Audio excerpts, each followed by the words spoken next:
بسم اللہ الرحمن الرحیم۔ السلام علیکم ورحمۃ اللہ وبرکاتہ۔ قرآن کا پیغام، خلاصہ، پارہ نمبر 18۔ اگر تم دونوں جہان کی کامیابی چاہتے ہو تو سچے مومن بن جاؤ، خوب دل لگا کر نمازیں ادا کرو، جھگڑوں اور دل آزاری کی باتوں سے دور رہو، اپنی سیرت کو پاکیزہ سے پاکیزہ تر بنانے کی کوشش کرو، اپنی شرمگاہوں کی حفاظت کرو، جہاں تک اللہ نے اجازت دی ہے وہیں تک رہو، اس سے آگے مت بڑھو، امانتوں اور معاہدوں کا پاس و لحاظ رکھو، اپنی نمازوں کی حفاظت کرو، جنت الفردوس کی نعمتیں تمہارا انتظار کر رہی ہیں۔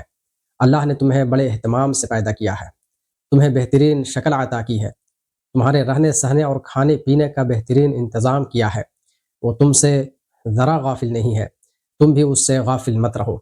اللہ نے تمہیں اس دنیا میں عیش و آرام کا سامان دیا ہے تاکہ تمہاری آزمائش کرے، تم اس دھوکہ میں نہ رہو کہ زندگی بس یہیں تک ہے۔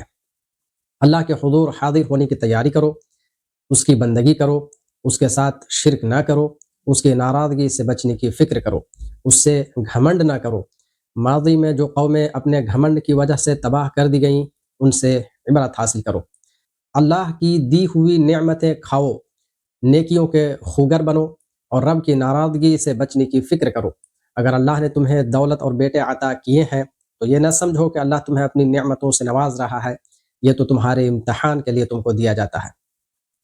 اللہ تعالیٰ کی خوشنودیوں کے تخت و تاج تو وہ حاصل کرتے ہیں جو اپنے رب کے خوف سے ڈرتے رہتے ہیں، جو اپنے رب کی آیتوں پر ایمان رکھتے ہیں، جو اپنے رب کے ساتھ شرک نہیں کرتے، جو اپنے رب کی راہ میں خرچ کرتے ہیں، اور وہ بھی اس کیفیت کے ساتھ کہ ان کے دل کانپتے رہتے ہیں کہ انہیں اس کی طرف لوٹ کر جانا ہے۔ اللہ کا شکر ادا کرو، اس نے تمہیں سننے اور دیکھنے کی قوتیں دیں اور سوچنے کو دل و دماغ دیا۔ عقل سے کام لو اور آخرت کا انکار نہ کرو۔ اسی نے تم کو پیدا کیا اور اسی کے ہاتھ میں موت اور زندگی ہے۔ ہوش میں آؤ اور دیکھو، زمین اور زمین کی ہر چیز اللہ کی ہے۔ اللہ کی ناراضگی سے بچو جو ساتوں آسمانوں کا مالک اور عرش عظیم کا رب ہے۔ کسی دھوکہ میں نہ رہو، ہر چیز کی نکیر اسی کے ہاتھ میں ہے اور وہی پناہ دینے والا ہے، اس کے مقابلے میں کوئی پناہ دینے والا نہیں۔ اس کے ساتھ کسی کو شریک نہ کرو، کسی کی حیثیت ہے ہی نہیں کہ وہ اس کا ساجی بن سکے۔ حق کا انکار کرنے والے تمہاری مخالفت کریں گے اور مخالفت کا برے سے برا طریقہ اختیار کریں گے۔ تم اچھائی کا راستہ اختیار کرو، برائی کو اچھائی سے دفاع کرو اور اللہ سے دعا کرتے رہو کہ وہ شیطان کی اکساہٹوں سے تمہیں محفوظ رکھے۔ قیامت کے دن نہ کوئی رشتہ کام آئے گا، نہ کوئی کسی کو پوچھے گا۔ جس کے اعمال وزندار ہوں گے وہ کامیاب ہوگا۔ جھوٹی امیدوں پر تکیہ مت کرو، اس کی فکر کرو کہ وہاں تمہارے اعمال وزندار رہیں۔ ساتھ ہی دعا کرتے رہو، میرے رب مجھے معاف کر دے اور مجھ پر رحم فرما، تو بہترین مہربان ہے۔ اللہ اور آخرت پر ایمان رکھو اور بدکاری سے دور رہو۔ بدکاری حرام ہے اور اس کی سخت سزا ہے۔ بدکاری کا ایمان سے کوئی جوڑ نہیں ہے۔ پاک دامن عورتوں پر بدکاری کا الزام لگانا بھی بہت سنگین جرم ہے، اس جرم کی بھی سخت سزا ہے۔ البتہ جو لوگ توبہ کر لیں اور اپنی اصلاح کر لیں وہ اللہ کو بہت معاف کرنے والا اور نہایت مہربان پائیں گے۔ بیویاں اپنی پاک دامنی کی حفاظت کریں اور شوہر بیویوں کے سلسلے میں بدگمانی سے بچیں۔ پختہ یقین کے بغیر کوئی الزام نہ لگائیں۔ بیویاں بدکاری کا راستہ اختیار کریں گی تو ان پر اللہ کا غضب نازل ہوگا، اور شوہر غلط الزام لگائیں گے تو ان پر اللہ کی لعنت ہوگی۔ پاک باز مومن عورتوں پر اگر کوئی الزام لگائے تو سب کی ذمہ داری ہے کہ پوری قوت سے اس الزام کی تردید کرے اور ایسے الزاموں کو اپنے درمیان پلنے بڑھنے کا موقع نہ دے۔ اپنے معاشرہ کو بہت صاف ستھرا اور پاکیزہ رکھو، کسی کو اس کا موقع نہ ملے کہ وہ تمہارے بیچ بے حیائی پھیلانے میں کامیاب ہو جائے۔ شرم و حیا کو عام کرو اور اپنے درمیان کسی کو بے حیائی کا بیج مت بونے دو۔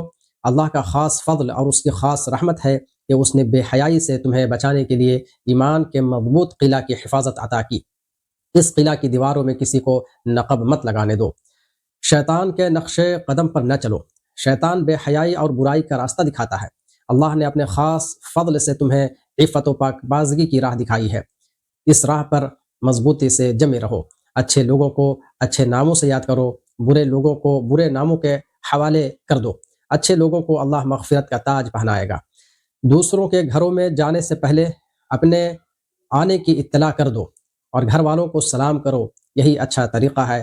بغیر اجازت اندر نہ جاؤ، اور اجازت نہ ملے تو واپس لوٹ جاؤ، یہی پاکیزہ انداز ہے۔ مرد اپنی نگاہیں نیچی رکھیں اور شرمگاہوں کی حفاظت کریں، عورتیں اپنی نگاہیں نیچی رکھیں اور اپنی شرمگاہوں کی حفاظت کریں، اور جہاں تک ہو سکے اپنی زینت کو چھپائیں، یہی ایمان کا تقاضا ہے، اور اسی میں دونوں کے لیے پاکیزگی ہے۔ ایمان والو، اللہ کی طرف رجوع کرو، کامیابی کے وعدے تمہارا انتظار کر رہے ہیں۔ معاشرے میں نکاح کو فروغ دو۔ جو عورتیں بے شوہر کی ہیں یا جو مرد بے بیوی کے ہیں، ان سب کی شادیاں کراؤ۔ غربت کو شادی کی راہ میں رکاوٹ نہ بننے دو۔ اطمینان رکھو، اللہ روزی میں کشادگی دے گا۔ جن لوگوں کے نکاح کا انتظام نہیں ہو پا رہا ہے، وہ اپنے آپ پر کنٹرول رکھیں اور پاک دامنی کا دامن مضبوطی سے تھامے رہیں، اللہ ان کے لیے بھی انتظام فرمائے گا۔ جو غلام آزاد ہونا چاہیں، ان کی راہ میں رکاوٹ نہ ڈالو، آزادی حاصل کرنے میں ان کی مدد کرو، انہیں آزادی اور عزت والی زندگی دلانے کے لیے اللہ کا دیا ہوا مال خرچ کرو۔ بدکاری کو معاشرے میں کمائی کا ذریعہ نہ بننے دو۔ دنیا کی چند روزہ دولت کے لیے بدکاری کا راستہ نہ خود اختیار کرو، نہ کسی اور کو اس کے لیے مجبور کرو۔ اپنے دل میں اللہ کا نور بساؤ، اس نور کی قدر کرو، اسے جان سے زیادہ عزیز جانو۔ اللہ کا نور دل میں بساؤ گے تو پوری زندگی روشن ہو جائے گی اور پوری کائنات روشن نظر آئے گی۔ جن کے دلوں میں اللہ کا نور ہوتا ہے، انہیں اللہ کی یاد میں لطف ملتا ہے۔ وہ اللہ کے ذکر سے مسجدیں آباد کرتے ہیں، صبح و شام اللہ کی تسبیح کرتے ہیں۔ دنیا کا کاروبار انہیں اللہ کی یاد سے، نماز اور زکوٰۃ سے غافل نہیں کرتا ہے۔ وہ آخرت کے خوف سے کانپتے رہتے ہیں اور اپنی زندگی کو بہترین کاموں سے آراستہ کرتے ہیں۔ جب اللہ اور اس کے رسول کی طرف فیصلے کے لیے بلایا جائے تو کہو، ہم نے سنا اور مان لیا، یہی ایمان کا تقاضا ہے۔ اللہ اور اس کے رسول کی بات مانو، اللہ سے ڈرو، اللہ کی ناراضگی سے بچنے کی فکر کرو، کامیابی تمہارے قدم چومے گی۔ ایمان کی حفاظت کرو، اچھے نیک کام کرو، اللہ کی بندگی کرو اور اس کے ساتھ شرک نہ کرو۔ اللہ تمہیں اقتدار بخشے گا، اللہ تمہیں اقتدار بخشے گا، تمہارے اس دین کو غلبہ عطا کرے گا جسے اس نے تمہارے لیے پسند کیا ہے۔ خوف و خطر کے حالات سے نجات دے گا اور امن و سلامتی سے نوازے گا۔ نماز قائم کرو، زکوٰۃ دو اور رسول کی بات مانو، اللہ کی رحمت تم پر سایہ کرے گی۔ جزاکم اللہ خیرا، احسن الجزا۔ السلام علیکم ورحمۃ اللہ وبرکاتہ۔